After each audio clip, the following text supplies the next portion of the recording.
Assalamualaikum warahmatullahi wabarakatuh. To Dr. Aini and fellow friends, our group will be representing a case study on Porsche Motorsport North America Incorporated versus United States.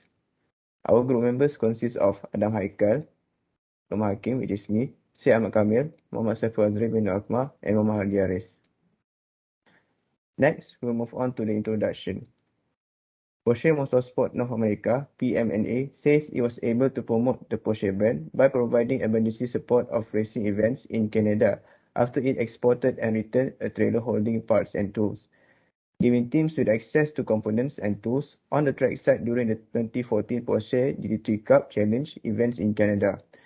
PMNA's broker classified their automotive repair tools and parts under HTSUS subcategory 9801 0085. This will be duty-free items. Next is the issue. The issue that can be traced within this case will be whether the imported merchandise qualifies for duty-free treatment by operation of classification under subheading 9801-0085 of the Harmonized Tariff Schedule of the United States.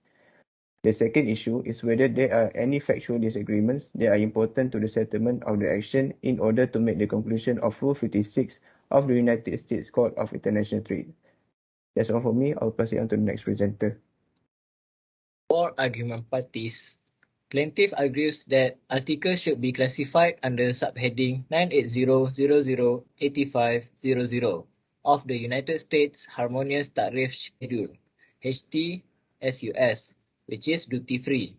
Plaintiff claims that the export and return of trailers containing spare parts and tools allowed to promote the Porsche brand through the provisions of emergency support at racing events in Canada.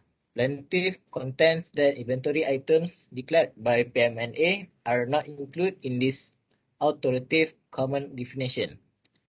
For judgments, three elements must be fulfilled. Plaintiff only fulfill second and third element in the subheading. They fail to recognize inventory as an item subject to first element. Plaintiff cannot get the duty-free treatment. I will pass to the next presenter. Okay, thank you. And now we move on into the student comment. Most of the problem that occurs and the issue that arise discuss a lot of confusion in interpreting the meaning in subheading of the convention. We feel the need for a clearer explanation in describing the subheading. The weakness in the effort to give a clear meaning in this issue is clearly seen when both parties erred in giving meaning to subheading, as decided by the court. Next, we also argue that the condition placed in the subheading should also specify more systematically what it wants in the condition. The lack of information to understand the terms of the given condition contributes to the issues that occur in these cases. Accordingly, if the responsible party is able to make the condition more clear and detailed, we are able to avoid the misunderstanding that has occurred which cause conflict between the two parties involved. For example, a condition created may be able to tell whether all the condition needs to be met or only one of them is enough to be counted as fulfilling the specific condition. Finally, we believe that the problem is due to the ignorance on the part of those responsible to formulate a good working paper and set the condition in detail, and believe that if the recommendations are applied, then the disputes can be resolved better. We move on into the conclusion.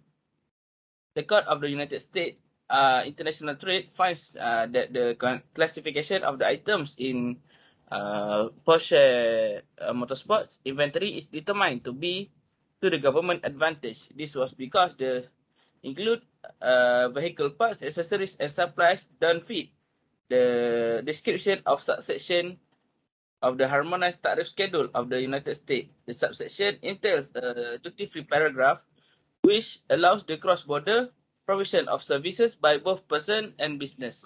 That's all from us. Thank you.